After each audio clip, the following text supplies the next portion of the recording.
সম্মানিত মুসল্লিয়ান, আজকের সংক্ষিপ্ত আলোচনার বিষয় হলো প্রাকৃতিক দুর্যোগের কারণ এবং মুমিনের করণীয়।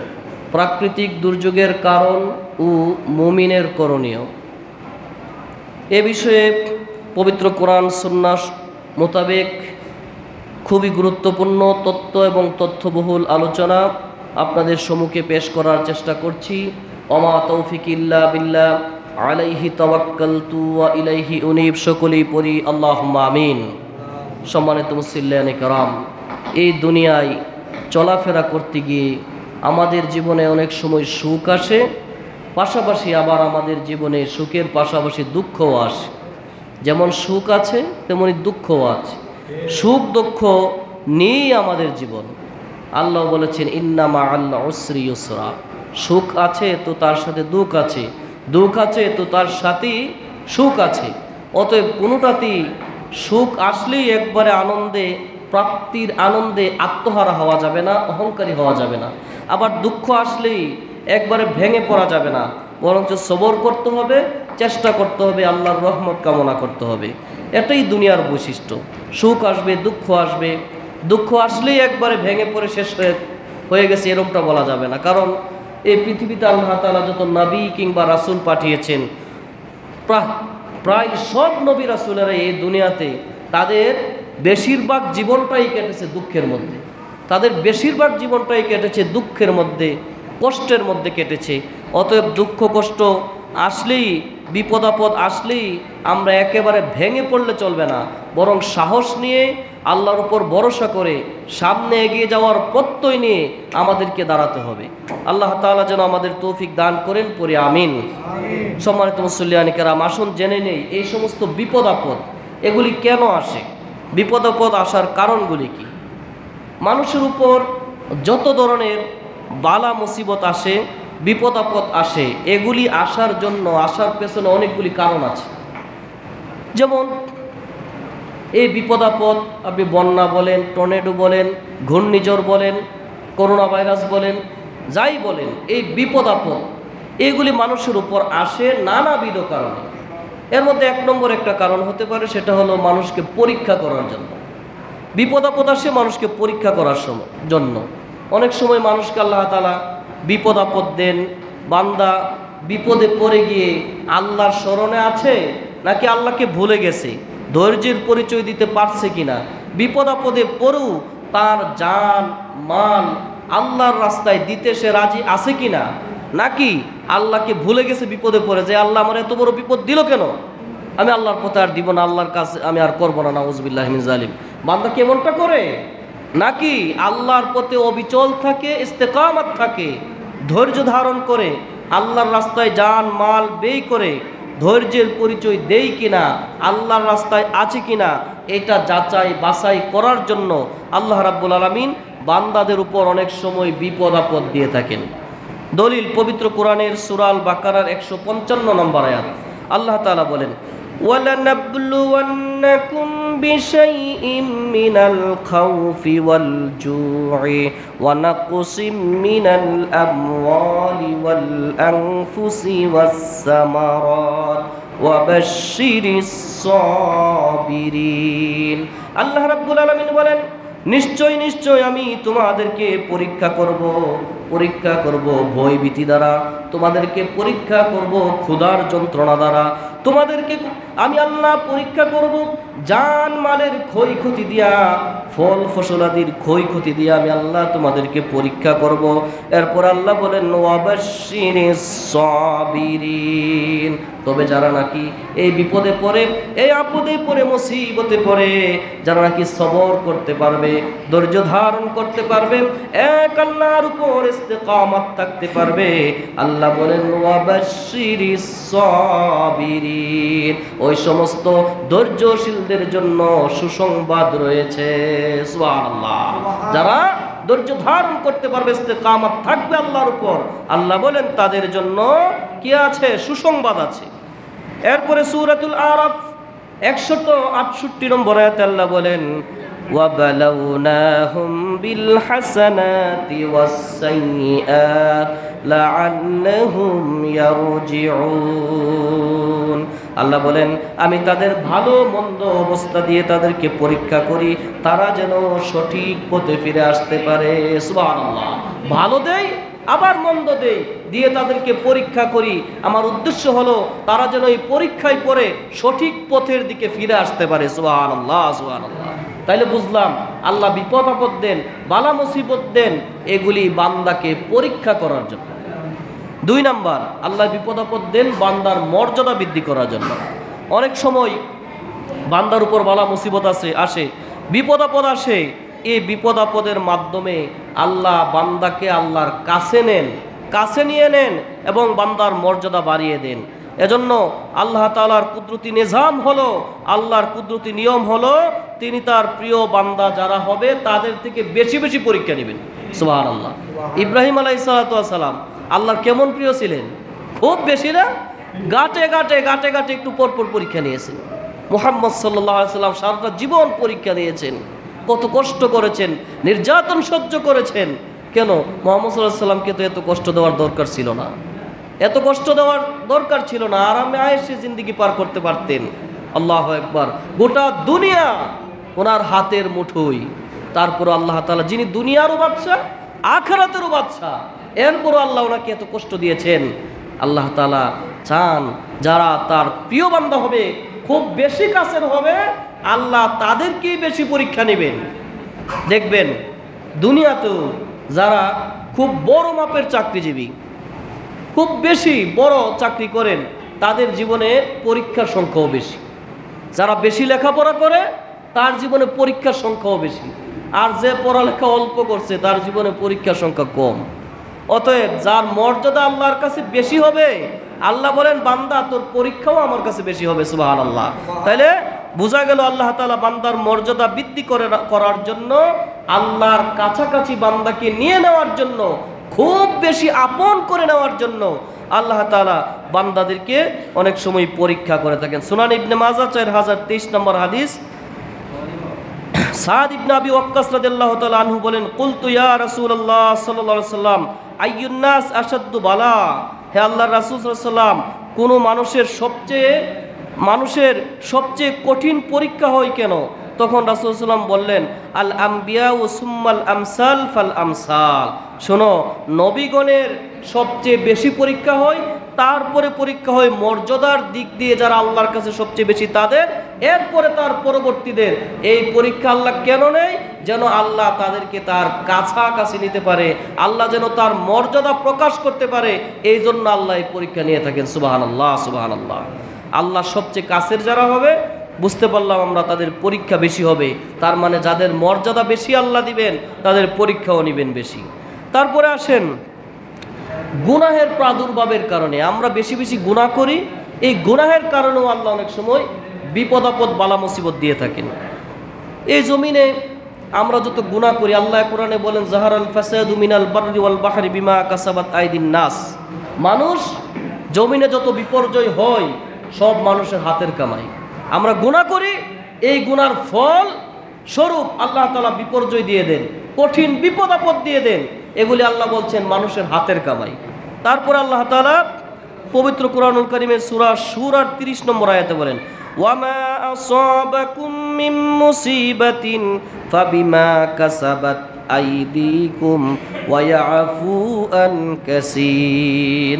আল্লাহ রাব্বুল আলামিন বলেন, তোমাদেরকে যে বিপদ আপদ দেওয়া হয় এগুলি তোমাদের কৃতকর্মের ফলাফল, আর তোমাদের অনেক কিছুই আল্লাহ রাব্বুল আলামিন ক্ষমা করে দেন। আল্লাহ বলছেন তোমাদেরকে যে বিপদ আপদ দেওয়া হয় এগুলি তোমাদের কৃতকর্মের ফল। আমরা যে কৃতকর্ম করি, পাপ কর্ম করি, এই পাপ কর্মের ফলস্বরূপ আল্লাহ আমাদের উপর বিপদ আপদ দিয়ে থাকেন। সম্মানিত মুসল্লিয়ানে কেরাম, কিছু গুনাহ আছে যে গুনাহগুলি করলে আল্লাহ এই দুনিয়াতেই প্রাকৃতিক দুর্যোগ দিয়ে থাকেন। বিশেষ কিছু গুনাহ আছে যে গুনাহ করলে দুনিয়াতেই আল্লাহ প্রাকৃতিক দুর্যোগের মতো এরকম আমাদেরকে শাস্তি দিয়ে থাকেন। এগুলি কি? 1 নম্বর, আল্লাহর স্মরণ থেকে বিমুখ এবং আল্লাহর বিধিবিধান যখন মানুষ লঙ্ঘন করে, আল্লাহর স্মরণ যখন মানুষ করে না, আল্লাহকে যখন মানুষ ভুলে যায়, বেমালুম ভুলে যায়, আল্লাহর বিধিবিধানের কোনো তোয়াক্কা করে না। আল্লাহ বলছে বিচার হবে এরকম, তুমি বানাইছো আরেক রকম। আল্লাহ বলছে এ রায় দিতে হবে এরকম, রায় দিয়েছো আরেক রকম, আল্লাহর বিধান এক রকম, পালন করেছো আরেক রকম। এরকম বিধিবিধান যখন লঙ্ঘন করে আর আল্লাহর স্মরণ থেকে মানুষ যখন উদাসীন হয়ে যায়, মুখ ফিরিয়ে নেই, তখন দুনিয়াতে আল্লাহ বান্দার জন্য ভীতিকর অবস্থা, ভয়ঙ্কর অবস্থা তৈরি করে দেন। তখন আর মানুষের এই দুনিয়াতে স্বাভাবিক জীবনযাপন করার মতন অবস্থা থাকে না। পাশাপাশি আখিরাতেও তাদেরকে ভয়াবহ শাস্তির সম্মুখীন হতে হবে। আল্লাহ তাআলা পবিত্র কোরআনুল কারীমের সূরা তাহার 124 থেকে 127 নম্বর আয়াত এখানে বলেন, ওয়ামান আ'রাদা আন যিকরি ফাইন্না লাহু মাঈশাতান দানকা ওয়া নাহশুরুহু ইয়াওমাল কিয়ামাতি আ'মা ক্বালা রাব্বি লিমা হাশারতানি আ'মা ওয়া কাদ কুনতু বাসীরা ক্বালা কাযালিকা আতাতকা আয়াতুনা ফানাসিতাহা ওয়া কাযালিকাল ইয়াওমা তুনসা। আল্লাহ রাব্বুল আলামিন বলেন, ওমান আ'রাদা আন যিকরি ফাইন্না লাহু মাঈশাতান দানকা, যে নাকি আমার স্মরণ থেকে বিমুখ হয়ে যাবে, আমার স্মরণ থেকে দূরে চলে যাবে, আমার জিকির করবে না, আমাকে ভুলে যাবে। আল্লাহ রাব্বুল আলামিন বলেন, ফাইন্না লাহু মাঈশাতান দানকা, তার জীবন যাপনকে আমি আল্লাহ সংকুচিত করে দেব, সংকীর্ণ করে দেব। ওয়া নাহশুরুহু ইয়াউমাল কিয়ামাতি আ'মা, কিয়ামত দিবসে আমি আল্লাহ তাদেরকে অন্ধ কইরা উঠাবো। ক্বালা রাব্বি লিমা হাশারতানি আ'মা, বান্দারা আল্লাহর কাছে প্রশ্ন করবে, আল্লাহ আমাদেরকে কেন অন্ধ করে উঠালেন? দুনিয়াতে আমাদের চোখ ছিল, সব দেখতাম, আজকে কেন আমরা অন্ধ হলাম? আল্লাহ রাব্বুল আলামিন বলবেন, ক্বালা কাযালিকা আতাতকা আয়াতুনা ফানাসিতাহা ওয়া কাযালিকাল ইয়াউমা তুনসা। আল্লাহ রাব্বুল আলামিন বলবেন, দুনিয়াতে আমার অনেক নিদর্শনাবলী তোমার কাছে গিয়েছিল, আমার অনেক হুকুম হাকাম তোমার কাছে পৌঁছেছে, তুমি এগুলোর তোয়াক্কা করো নাই, এক পয়সার দাম দাও নাই, মন মতো জিন্দিগি চালাইছো, মন যেমনে চাই এমনি জীবনযাপন করেছো। তোমরা যেভাবে দুনিয়াতে আমাকে ভুলে গেছিলা, আজকেও আমি তোমাদেরকে ভুলে গেলাম। নাউজুবিল্লাহ, আজকেও আমি তোমাদেরকে ভুলে গেলাম। আল্লাহ বলতেছেন কি কথা? দুনিয়াতে আমাকে ভুলে গেছো, আমার বিধানের তোয়াক্কা করো নাই, মন চাই জিন্দিগি করেছো, এজন্য দুনিয়ার জীবন তোমাকে সংকীর্ণ করে দেব, কঠিন করে দেব, আর হাসরের মাঠে তোমাকে অন্ধ করে উঠাবো। আমাকে যেমন দুনিয়াতে ভুলে গেছো, হাসরের মাঠে তোমারে মনে রাখার আমার কোনো দরকার নাই, আমি আল্লাহও তোমাকে ভুলে যাবো। নাউজুবিল্লাহি মিন জালিম। আল্লাহ আমাদেরকে হিফাজত করুক বলে আমিন। এই আয়াতের ব্যাখ্যা ইমামে কুরতুবী রহমতুল্লাহি আলাইহি বলেন, তাফসিরে কুরতুবী 11 নম্বর খণ্ড 259 নম্বরে বলেন, লা ইউরাদু আহাদুন আন যিকরি রাব্বিহি ইল্লা আজলামা আলাইহি রুকনুহু ওয়া তাজ।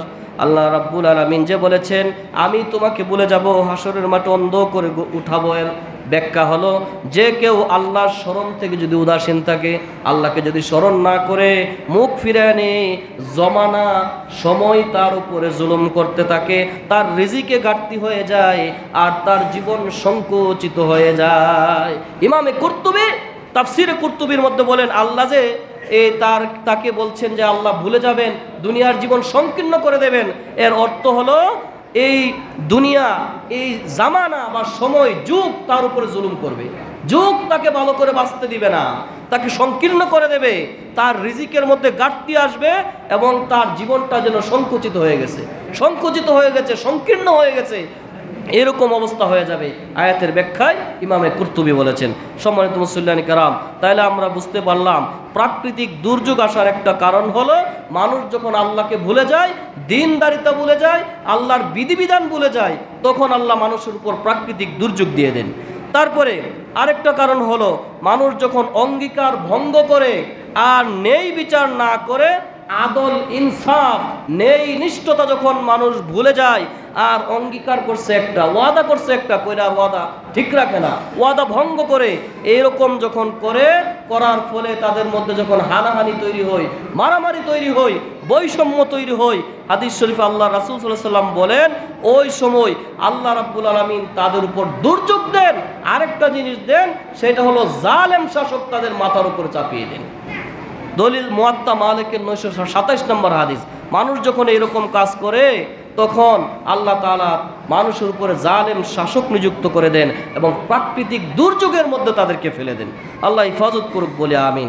তারপরে সুনান ইবনে মাজাহ 4019 নম্বর হাদিস, রাসূল করিম সাল্লাল্লাহু আলাইহি ওয়াসাল্লাম বলেন যখন কোনো জাতি আল্লাহ এবং আল্লাহর রাসূলের দেওয়া অঙ্গীকারকে ভঙ্গ করে নেয়, ওয়াদাকে ভঙ্গ করে, তখন আল্লাহ তাদের উপর বিজাতীয় দুশমন যারা আছে তাদেরকে তাদের মাথার উপরে ক্ষমতা চাপিয়ে দেন।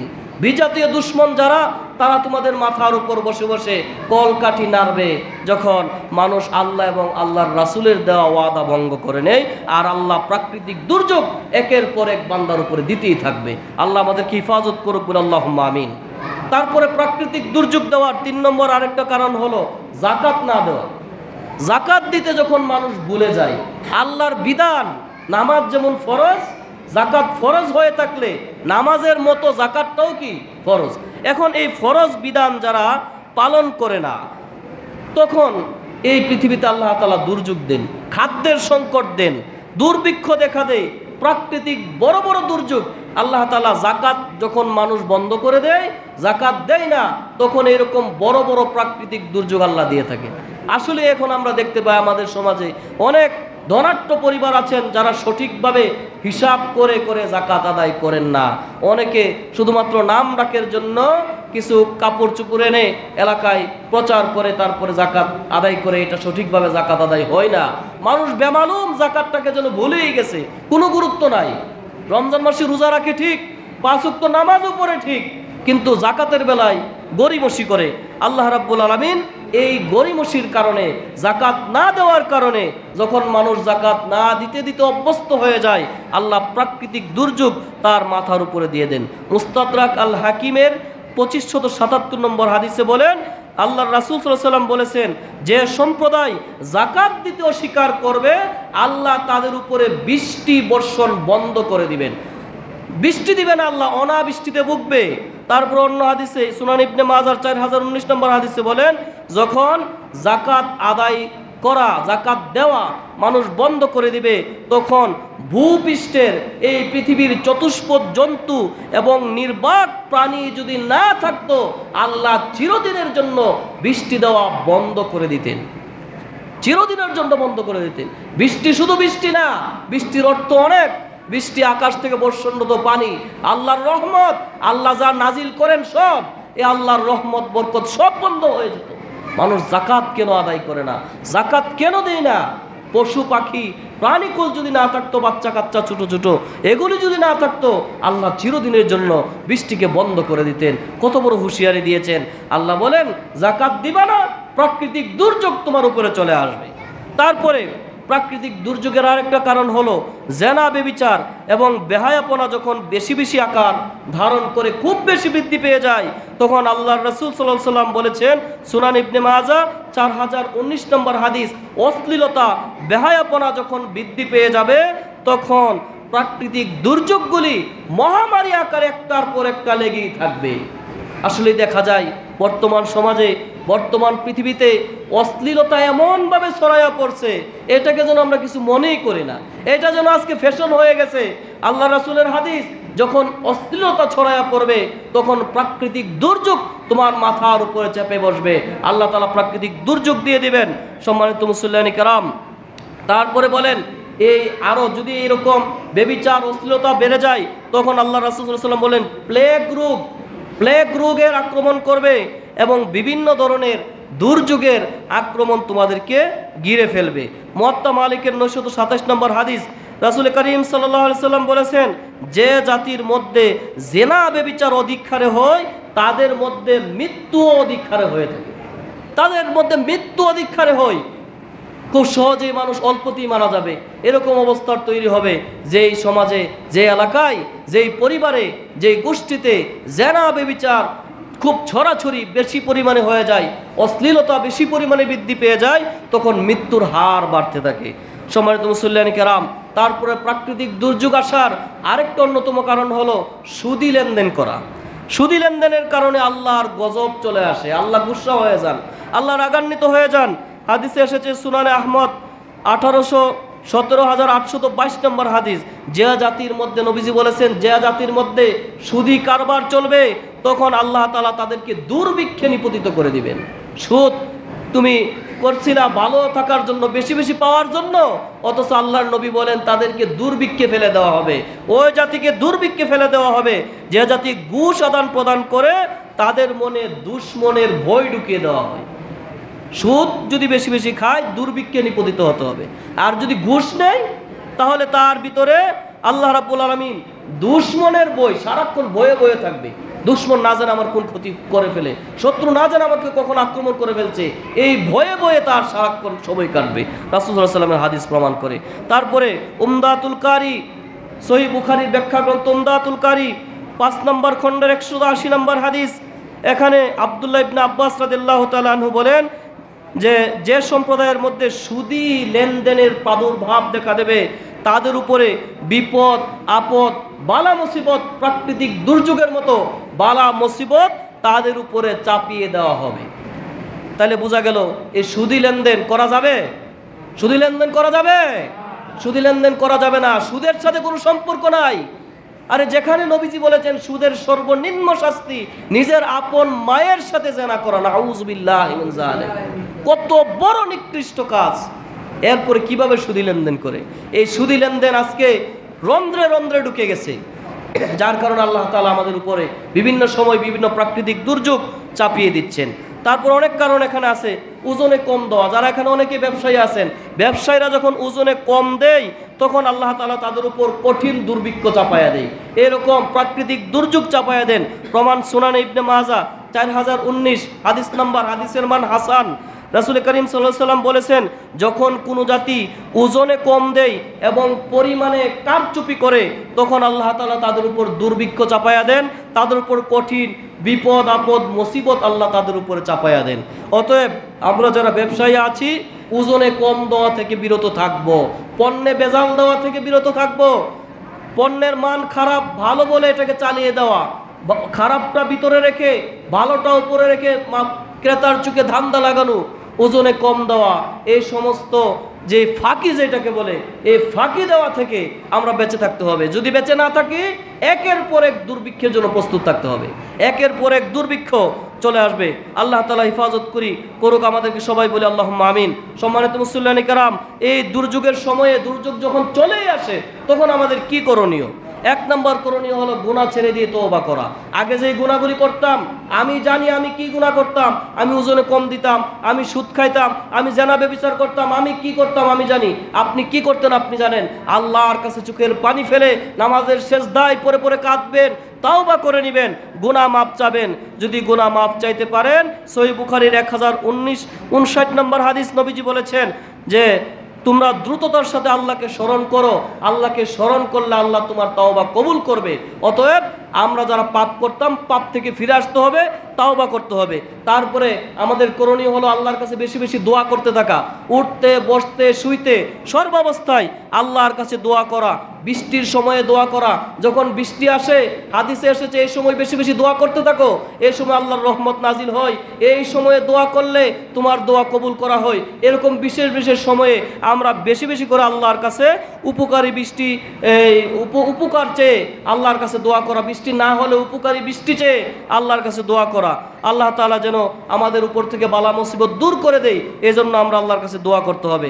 তারপরে সবর করা, বিপদ আপদ মুসিবত আসলে, প্রাকৃতিক দুর্যোগ আসলে আমাদের যে করণীয় এটা হলো সবর করা, ধৈর্য ধারণ করতে হবে। আল্লাহ তাআলা আমাদেরকে পরীক্ষা নেবেন। আগে আয়াত পড়েছি, ওয়ালানাবলুওয়ান্নাকুম বিশাইইম মিনাল খাউফি ওয়াল জু ওয়া নাকসিম মিনাল আমওয়ালি ওয়াল আনফুসি ওয়াস সামারা ওয়া বাশশিরিস সাবিরিন। আল্লাহ রাব্বুল আলামিন বলেন, তোমাদেরকে পরীক্ষা নেব ভয়ভীতি দ্বারা, জানমালের ক্ষয়ক্ষতি দ্বারা, ফল ফলাদির ক্ষয়ক্ষতি দ্বারা। আমি আল্লাহ তোমাদেরকে পরীক্ষা নেব, যারা এই পরীক্ষায় ইস্তেকামত থাকতে পারবে।